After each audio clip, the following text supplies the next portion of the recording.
নমস্কার, স্বপ্ননীল চ্যানেলে আপনাদের সকলকে স্বাগত। আজকের গল্প অদ্ভুত ভূতের গল্প। লেখক সৌরীন্দ্র মোহন মুখোপাধ্যায়। অদ্ভুত ভূতের গল্প। ভূতের গল্প তোমরা অনেকে পড়েছ, অনেকে শুনেওছ। এ ভূতের গল্পটি মোটেই সেগুলির মতো নয়। এ হলো একটি অদ্ভুত ভূতের গল্প, আমার নিজের কানে শোনা। গঙ্গার ধারে গ্রাম, গ্রামে বহু লোকের বাস। গ্রামে সকলের বাড়িতে বাগান পুকুর যেমন আছে, তেমনি আছে বন জঙ্গল, ঝোপঝাড়, শ্মশান, গঙ্গাযাত্রীর ঘর, তাছাড়া স্কুল পাঠশালাও আছে। এই গ্রামে গঙ্গার ধারে দোতলা বাড়ি, বহুকাল পড়ে আছে। গ্রামের লোকে বলে ভূতের বাড়ি। এই গ্রামে বাস করত ঠাকুরদাস চক্রবর্তী। তার অনেক টাকা। সে ছিল দারুণ কৃপণ। গ্রামে কারো সঙ্গে মিশত না, পাছে কেউ টাকা ধার চায়। কারো বাড়ি নিমন্ত্রণও খেত না, পাছে তার নিজের বাড়িতে কাকে কোনো কাজে কোনো দিন নিমন্ত্রণ করতে হয়। গ্রামের লোকে তার নাম করত না, তার ছায়া দেখলে সরে যেত। মুখ দেখলে কে জানে সেদিন কী বিপত্তি ঘটবে। তার স্ত্রী ছেলে মেয়ে ছিল, তারা একরকম না খেয়ে বিনা চিকিৎসায় মরে গেল। তারপরে ঠাকুরদাস মারা গেল। মারা গিয়ে ভূত হয়ে সে ওই বাড়িতে বাস করছে। সে মারা যাবার পর তার একটি ছেলে দেবীদাস ছিল বেঁচে, কিন্তু বাবা ভূতের দৌরাত্মে সে বেচারিও বাড়িতে বাস করতে পারল না। কোথায় একদিন নিরুদ্দেশ হয়ে গিয়েছে। গ্রামের মানুষজন আজ 20-22 বছরেও তার কোনো পাত্তা পায়নি। সেই থেকে ও বাড়ি এমনি পড়ে আছে। বাড়ির দরজা জানলা কপাট ভেঙে খসে পড়েছে। বাগান যেন জঙ্গল। শুধু বাগানের মধ্যে যে পুকুর ছিল, জল শুকিয়ে পুকুরের এত বড় বুকখানা খাঁ খাঁ করছে। ও বাড়িতে কত মানুষ তারপর বাস করতে গেছে, পুরো একটা রাতও কেউ থাকতে পারেনি। নির্মেঘ আকাশ, হঠাৎ বাড়ির মধ্যে ঝড়ের দমকা বেগ, পেঁচার ডাক, ছোট ছেলের ককানি কান্না। বন্ধ দরজা জানলা দুমদাম শব্দে খুলে যায়, আর সারা বাড়িতে গট গট খরম পায়ে মানুষ চলার শব্দ। তার উপরও যারা বাড়ি ছেড়ে যায়নি, তাদের পা ধরে হিড় করে টানা সিঁড়ির উপর থেকে দুম করে নিচে আছড়ে ফেলা, এমনি নানা দৌরাত্ম্য। শেষে এমন ব্যাপার হলো, ও বাড়িতে যাওয়া নয়, রাত 9টার পরও ও বাড়ি আর বাগানের ধার দিয়ে মানুষজন রাত্রে চলতে পারে না। ঝাঁকে ঝাঁকে ওরা বাদুড় চামচিকে এসে নাকে মুখে ঝাপটা মেরে সরে যায়। গাছের ডাল মর্মর শব্দে নিচে হেলে পড়ে, পথ আটকায়। সে ডালের পাশ কাটিয়ে চলতে গিয়ে গায়ের অমন জোয়ান মানুষ 3 কড়ি ডাল থেকে দুটো ফ্যাকড়া বেরিয়ে চিমটের মতো তাকে ছুঁড়ে ফেলে দিয়েছিল প্রায় 20 হাত দূরে।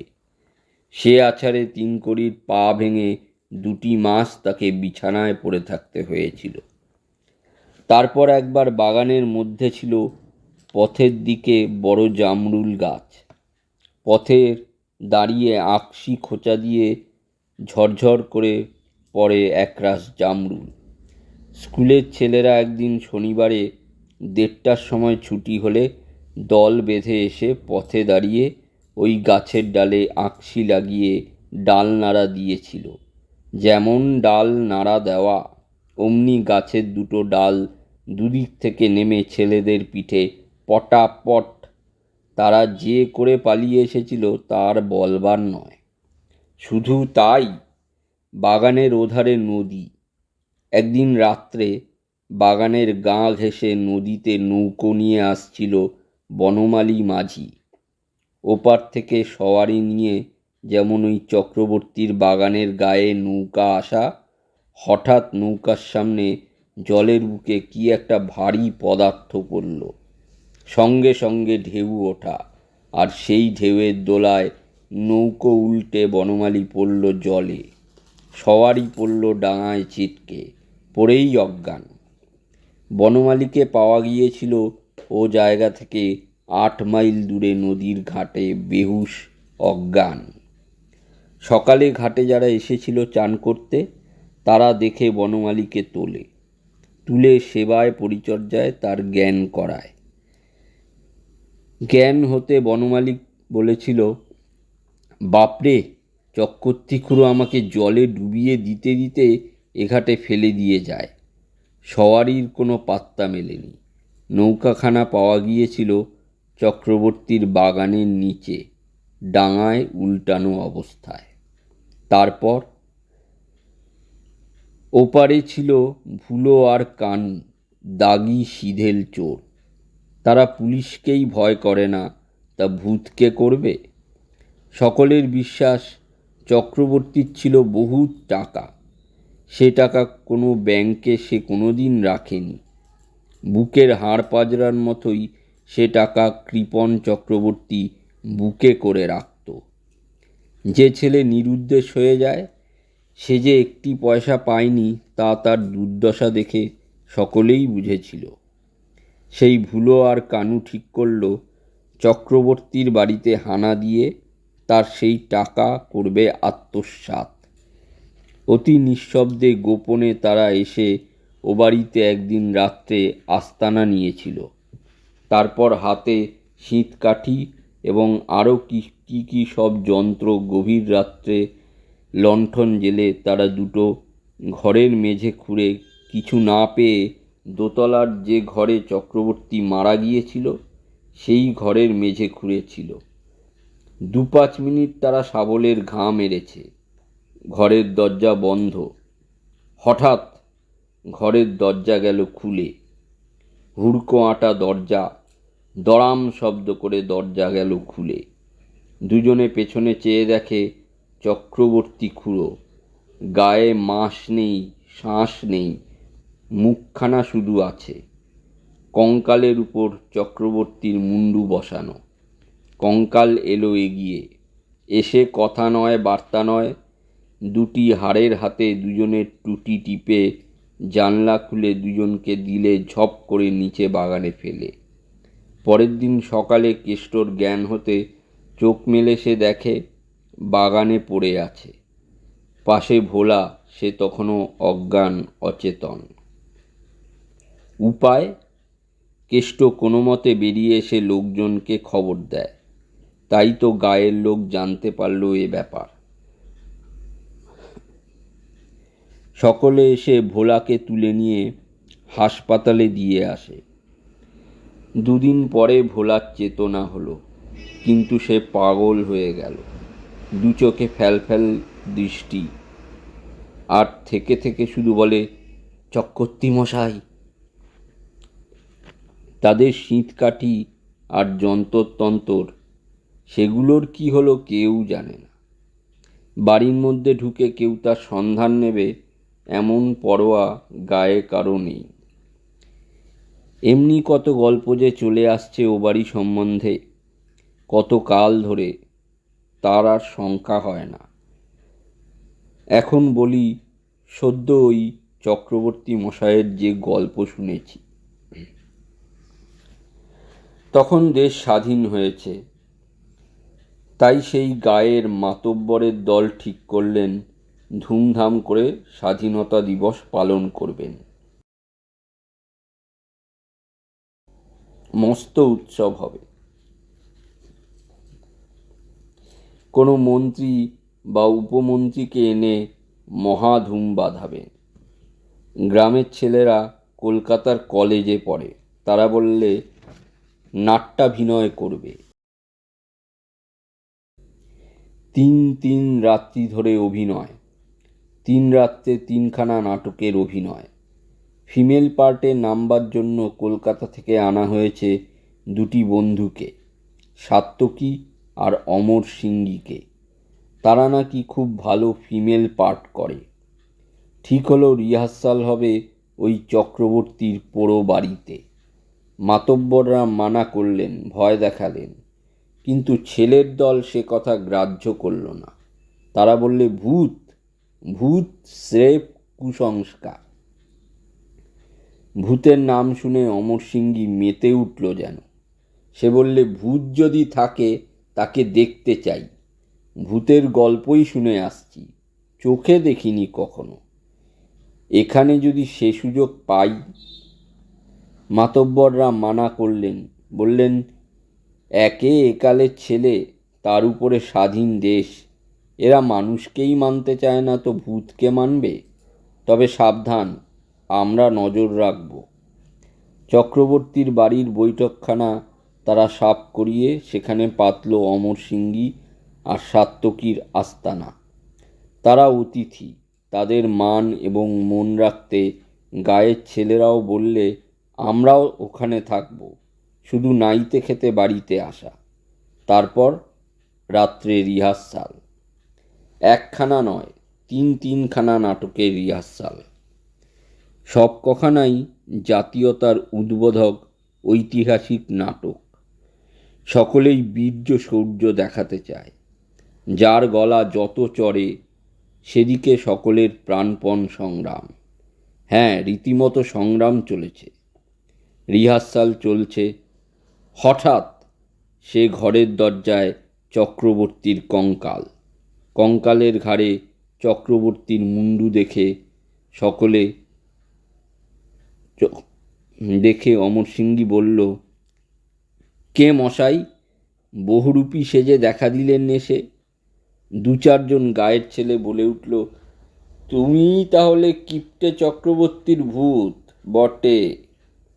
সাত্তকী বললে, সরে পড়ো, আমাদের রিহার্সালে বাধা দিও না। কঙ্কাল নিথর নিস্পন্দ। অমর সিংহি বললে, যাও, এখানে তোমার কিচ্ছু হবে না। সকলে জোর পেল মনে, বললে, হ্যাঁ হ্যাঁ হ্যাঁ, ভাগো। অমর সিংহি বললে, তোমার অনেক গল্প শুনেছি বাপু, ওসব গল্প গাঁজা। এখানে তোমার গাঁজা চলবে না, সরে পড়ো। কঙ্কালের দাঁতের পাটি মুক্ত হলো এবং মুখে খোনা ভাষায় আওয়াজ বেরুল, আমি কারো ঘেঁষ সইতে পারি না, কোনো কালে না। বেঁচে থাকতে পারিনি, মরে গিয়েও পারি না। তোমরা হইচই চিৎকারে কেন আমার শান্তি ভঙ্গ করছ? অমর সিংহি বললে, তার কারণ যে মরে সাফ হয়ে গেছে, এ পৃথিবীর সঙ্গে তার কোনো সম্পর্ক থাকতে পারে না। মরে গিয়েও তুমি যদি এ বাড়ি আঁকড়ে থাকতে চাও, তাহলে তোমার সে কাজ হবে বেআইনি, যার নাম ট্রেসপাস। অতএব এ বাড়িতে এখন তোমার কোনো অধিকার নেই থাকবার, তুমি সরে পড়ো। কঙ্কাল বললে, কিন্তু, বাধা দিয়ে সাত্তকী বলে উঠলে, কিন্তু টিন্তু চলবে না, আমরা তোমাকে মানি না, তুমি যাও, না হলে সেই মামুলি দাওয়াই। আমরা কোরাসে রাম নাম গান করব, রঘুপতি রাঘব রাজা রাম। কঙ্কাল চুপ। হঠাৎ মনে হলো যেন মোটরের টায়ার ফেটে হুস করে বাতাস বেরুলো, তেমনি শব্দ। অর্থাৎ কঙ্কাল নিঃশ্বাস ফেলল, নিরুপায়ের মতো নিঃশ্বাস। তারপর কঙ্কাল বাতাসে মিলিয়ে অদৃশ্য। রাত 2টো পর্যন্ত চলল রিহার্সাল। তারপর নিদ্রা, নিশ্চিন্ত গাঢ় নিদ্রা। পরের দিন সকালে এ কথা কিন্তু এরা কারো কাছে প্রকাশ করল না। রাত্রি আসতে রিহার্সাল আবার।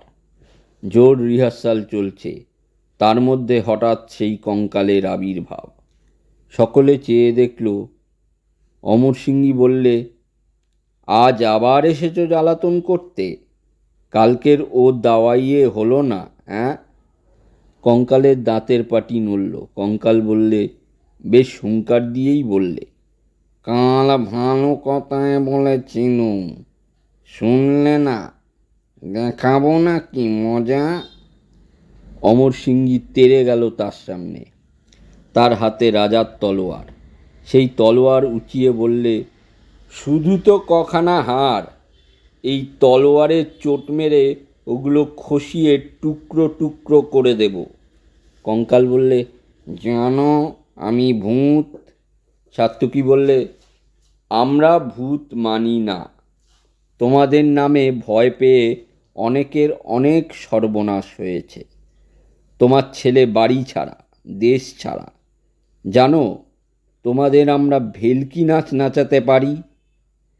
অমর বললে, যাও এখান থেকে, আমাদের ভয় দেখিয়ে ফল পাবে না।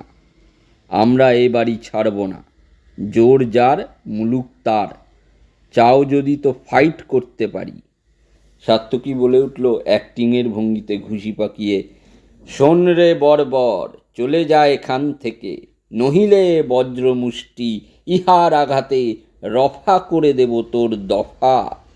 তার অ্যাক্টিং শেষ হলো না, কঙ্কাল হলো অদৃশ্য। পরের রাত্রে রিহার্সালের সময় আবার তার আবির্ভাব। এরা কিছু বলার আগেই কঙ্কাল বললে অত্যন্ত কাকুতি ভরা কণ্ঠে, দয়া করে আমাকে মুক্তি দাও, আমি গোলমাল শুনে থাকতে পারছি না। অমর সিংহী বললে, না পারো পথ দেখো, এ বাড়িতে থাকা চলবে না তোমার। আজ শেষবারের মতো তোমাকে বলছি, ফের যদি এসে দেখা দাও তাহলে কঙ্কাল চূর্ণ করে পুড়িয়ে দেব। তারপর থেকে এ বাড়িতে চক্রবর্তীর ভূতের আর দেখা নেই। গায়ের সকলে শুনলেন এ কথা, তারা পরখ করলেন এবং থিয়েটার চুকে গেলে তারা নোটিশ ছাপিয়ে দিলেন ঠাকুরদাস চক্রবর্তীর নিরুদ্দেশ ছেলে দেবীদাসের নামে। দেবীদাস চক্রবর্তী, যেখানেই তুমি থাকো, এ বিজ্ঞাপন পাঠ মাত্র গ্রামে ফিরিয়া তোমার পৈতৃক ভিটা দখল করিবে। এ বাড়ি এখন ভূতলেশহীন, সম্পূর্ণ নিরাপদ জানিবে। জানি না এ বিজ্ঞাপন দেবীদাস চক্রবর্তীর নজরে পড়েছে কি না এবং সে এ বাড়িতে ফিরে এসেছে কি না, তবে খবর নিয়ে জেনেছি সে বাড়িতে বা বাড়ির ত্রিসীমানায় ভূতের ছায়াও সেই থেকে আজ পর্যন্ত কেউ আর দেখেনি। এখানেই গল্প শেষ হলো। গল্পটি যদি আপনাদের ভালো লেগে থাকে তাহলে অবশ্যই আমাদের চ্যানেলকে সাবস্ক্রাইব করে দেবেন, সাথে লাইক শেয়ার কমেন্টও করে দেবেন। ধন্যবাদ।